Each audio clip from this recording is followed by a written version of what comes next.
Hello and welcome to the Fighting Spirit Podcast. As always, I'm Jason and I'm here to bring us the retrospective for Miocic versus Cormier 3 and the fight picks for Edgar versus Munhoz taking place on the 22nd this Saturday in Las Vegas, Nevada. Looking back at our past card, we had an okay night. We came down the middle with that Miocic-Cormier fight. We ended up siding, obviously, with Miocic in that one. That was the result, although we did call DC on the cards. We ultimately went 6-5, which 54.5% accuracy. Not the worst in the world, but not the best either. Did okay overall, though. Can't complain too much, though. Let's get into it. Here's the show.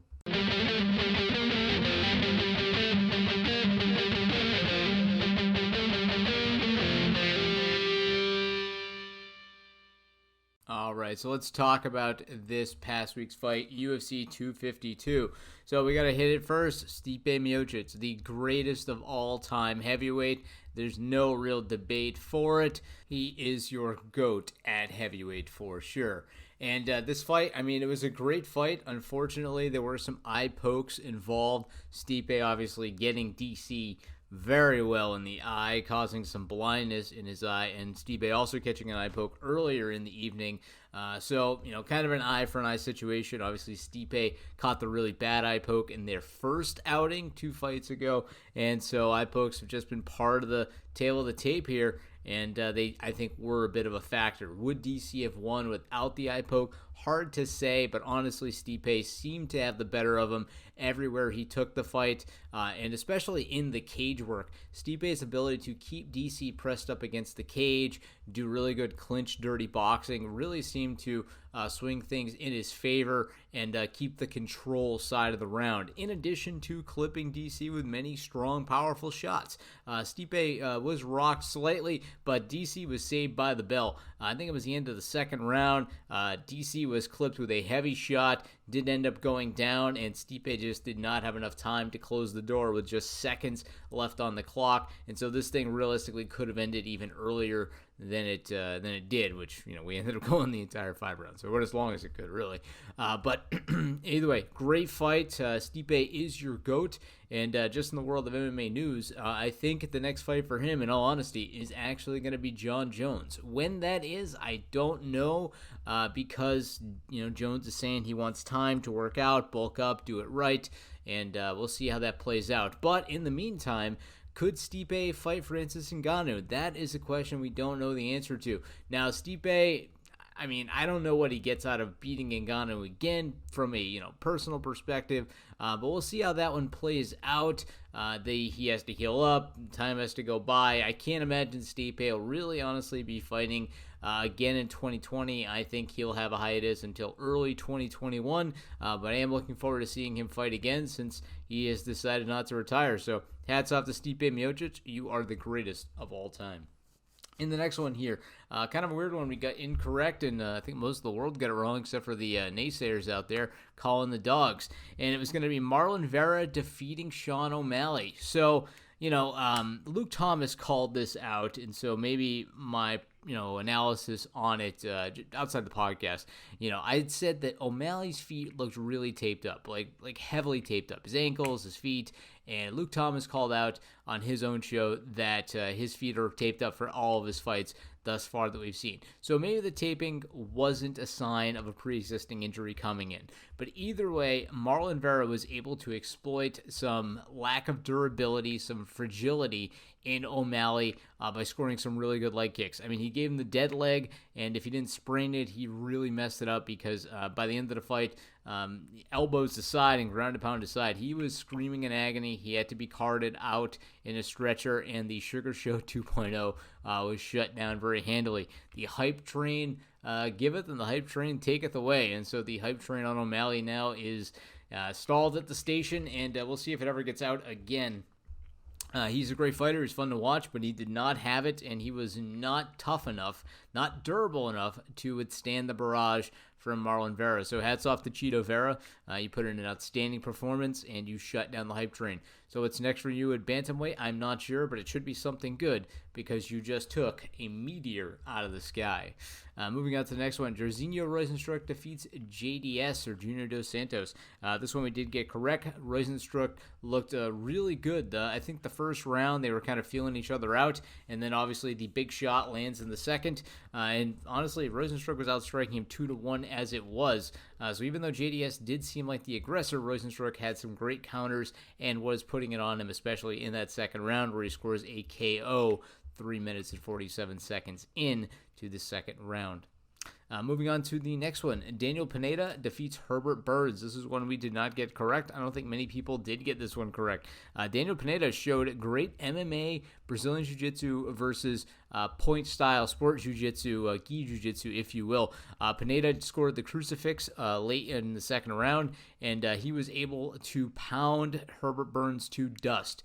Burns had good positioning in the second round, and it looked like he was winning, but he was very slow, very methodical, very point-stylized, and he was not looking for the kill, which Pineda was as soon as he got the opportunity. The killer instinct was just not there for Herbert Burns, and it showed by the result, getting a KO loss. So Pineda picks up a win, cements himself back into the UFC. So welcome back, sir, and I look forward to calling more of your fights because you have that killer instinct IQ that we certainly look for around here. So hats off to you. It was one we got incorrect, though.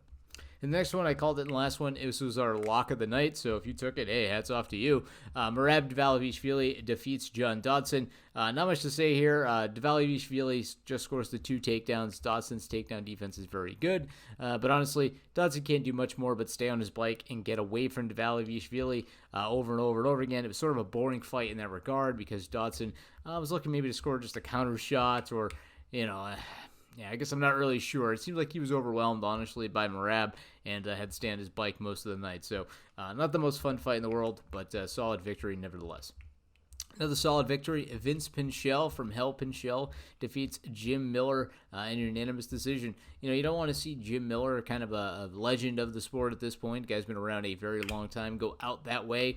He did score a couple takedowns, but honestly, he was outstruck nearly 4-1, and closer to 3-1 is a better way to put it. But either way, he was outstruck, he was outdone, and honestly, Pinchel deserved the victory. He made Jim Miller kind of look like the older product that he is at this point, unfortunately. Just is what it is.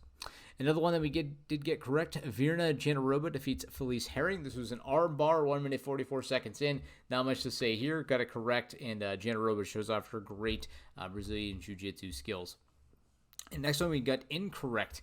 Danny Chavez defeats TJ Brown. Close fight on the feet, but Chavez scoring such good leg kicks, such good takedowns that he won this thing handily, scoring 4 overall and outstriking him by 6 strikes. Solid work, and look forward to watching Chavez get back in there very soon.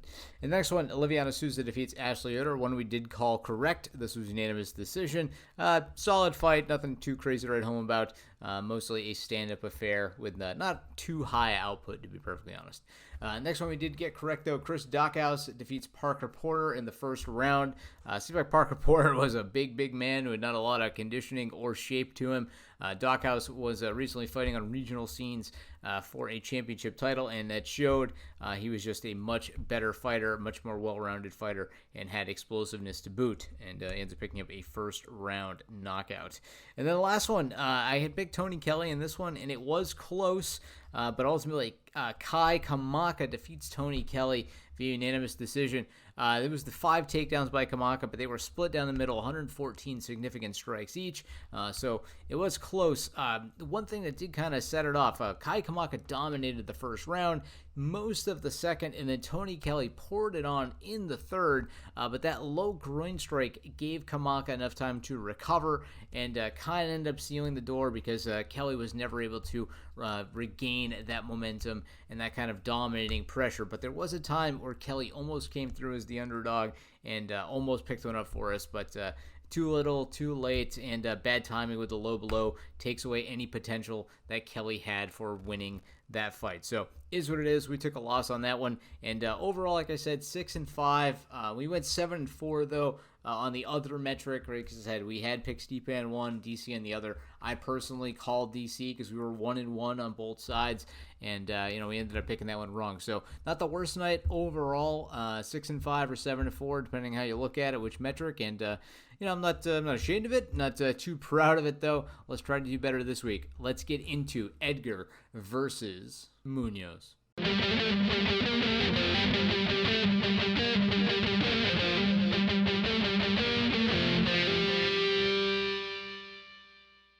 All right, so let's get into the next contest taking place on the 22nd of August in Las Vegas, Nevada. We're going to have the answer Frankie Edgar's bantamweight debut against the young Punisher, Pedro Munhoz. And in this one, I like Munhoz a lot. The guy obviously has great victories over guys like Cody Garbrandt and Brian Caraway. However, he did lose in his last outing to Aljamain Sterling, and I think that he's honestly also here going to lose to Edgar. Now, assuming this weight cut is good for Edgar, I think that he's going to have all the skills necessary to defeat Pedro here. We know that Pedro does have great boxing, but I think honestly it's going to be nullified by what we know Edgar does well, which is mix in takedowns with his with his boxing that makes him such an effective, well-rounded, dynamic fighter. Also, Edgar's fought in so many different weight classes here, 155, 145. He's only a 5'6" guy, but assuming he's cutting the weight properly, maintaining some of that muscle mass, I think he's also going to have the physique edge as well going in against Munhoz, who has really only fought at 135 pounds. Again, 3-inch reach advantage. The only thing, though, it's that weight cut, the debut. This guy is also old as well. He was born in 81. He's going to be 39 years old this year. It's getting up there for the man, but I think he can do it. I think he can make a statement against a competent fighter like Pedro Munhoz, a guy that beat the former champion in Cody Garbrandt, and I think he's the pick. No, he is the pick in Las Vegas. All right, this next one here does go down the middle, so we got kind of a last week Cormier DC situation. I got one picking OSP and one picking Alonzo Menafield. In this one here, though, I'm ultimately going to side with St. Preux here. St. Preux has the longer reach by a good solid 4 inches, and he has the experience. Now, we've seen some good stuff out of Menafield, but he did lose in his last outing to Clark, and we know that Owen St. Preux is capable of beating really anybody on any given day. Granted, he doesn't always do it, but he is capable. He's got that great Von Flue choke. His striking is very, very high level. And we know Menafield, not a lot of experience. 9-1 in the octagon. And ultimately, I'm going to side with OSP here. I think that his southpaw stance is going to give Menafield a bit of a problem, especially with his reach, especially with his experience. 24-14 versus 9-1. And so we know Menafield's also capable of being beaten with his last loss to Clark. I honestly expect that loss to continue with OSP picking up a win here. He is going to be the pick in the co-main. All right, the next contest here, we're going to have Marcin Precinio taking on Mike Rodriguez. So Mike Rodriguez and Precinio, these guys both coming off of losses. In fact, Precinio has 2 in a row here. And so you'd think I'd sign with Rodriguez this one, but I'm actually going to sign with Precinio. I think he's just had a rough outing so far. Lost to Sam Alvey, lost to Ankalev, and I think he's going to be able to get a win over Mike Rodriguez. Now, let's just talk about the fact that Rodriguez 8-inch reach advantage, but I think that given the size frame that Precinio has, his ability to get inside is going to be there, and while he doesn't really have any takedowns to his name so far, I think he's going to be able to get inside, use the clinch work, and take advantage of his, make the most of his shorter reach and be able to exploit something that I think that Rodriguez has a hole in his game. I think he's not as effective at using his reach. We can see this in his last 3 out of, he's 1-3 in his last 4 outings. I don't think he utilizes his physique as well as he could, and we know that Precinio has the ability, I think, to at least put on decent contests, even though he did lose to Alvey and Ankalev. I think the competition was maybe too high for him at that point, and I think he's going to be able to beat a guy who's not as good as Ankalev and Alvey in Rodriguez. So we'll see how that one plays out, though. We are going Marcin Precinio to pick up a win, though, in this contest. All right, the next one here is going to be taking place at ladies flyweight. In this one, we're going to have Shayna Danger Dobson taking on Maria Agapova. And in this one, I like Agapova. She looks so good in her win against Hannah Shockwave Seifers. And I think she's going to be able to pick up a solid win against the slumping Shayna Dobson. Dobson's lost to Mazo, Mueller, and Cachoeira 3 in a row, and I think it's going to be in 4 in a row to get bounced out of the UFC. I haven't seen great stuff out of Dobson here. She's 3-4, and I think this is a fight to see if Maria is the real deal, give her a quick bounce back after winning against Seifers, and pick up an easy win here. I got to be honest, I think this one is, fact of the matter, lock of the night. Maria Agapova is your pick in this ladies flyweight matchup. All right, this next one here, Danielle Rodriguez taking on Takashi Sato. And in this one here, I'm going to go with the man from the Far East. We're going with Sato in this one. He looks like a solid fighter at welterweight. He's coming off of a win. Granted, he did lose to Bilal Muhammad, but he beat Witt and he beat Saunders. And even though we got 2 wins in a row for Danielle Rodriguez, I think that Sato is going to be too much for him. I think that his boxing is a little bit higher level, even though we've seen great output from Rodriguez. I think we're going to see a higher skill set out of Sato. I think he's going to be able to deal very well with the larger framed Rodriguez, and I think he does have excellent takedown defense to stop the takedown game that Rodriguez has exploited on some guys in his wins over Green and Means. In this one, we are going with the Far East gentleman, Takashi Sato, to pick up a win at welterweight. All right, this next one here, I honestly wanted to go with one guy, but the numbers side up with the other. We got Austin Hubbard taking on Joe Salecki. And so I wanted to go with Hubbard here because of how he broke Roshkov in their last outing. Also, by the way, if you watch Roshkov fight Hubbard, that was his last fight ever going to be in the UFC. That guy was cut.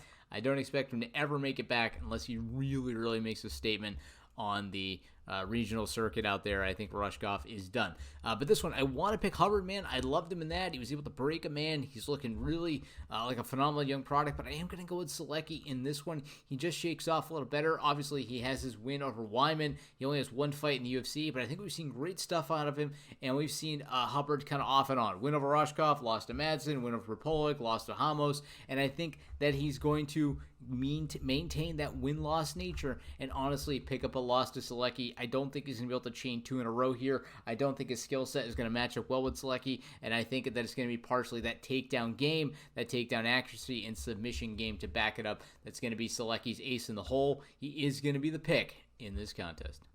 All right, the last 4 here are going to be debut contests, so we won't go over with too much detail, but we have Dwight Grant taking on Jared Gooden. In this one, I am going with Dwight Grant. We have Ike Villanueva taking on George Gonzalez. In this one, we're taking Gonzalez. Then we have Carlos Minas taking on Matthew Slemberger. We're going with Minas in that one. And then to round things out, Tamor Valiev taking on Mark Striegel. We're going with Striegel in that one. Granted, the debuters are subject to change. I'm definitely still waiting on a little more information for Minas and Smelsberger. I think that one could honestly tip the other way, but we'll see how that one plays out. So let's go over them one more time. We got Edgar, OSP, Rodriguez, Agapova, Sato, Lame. Which brings me to a fight that I skipped. Let's talk quickly about Amanda Lemos and Mizuki Inoue.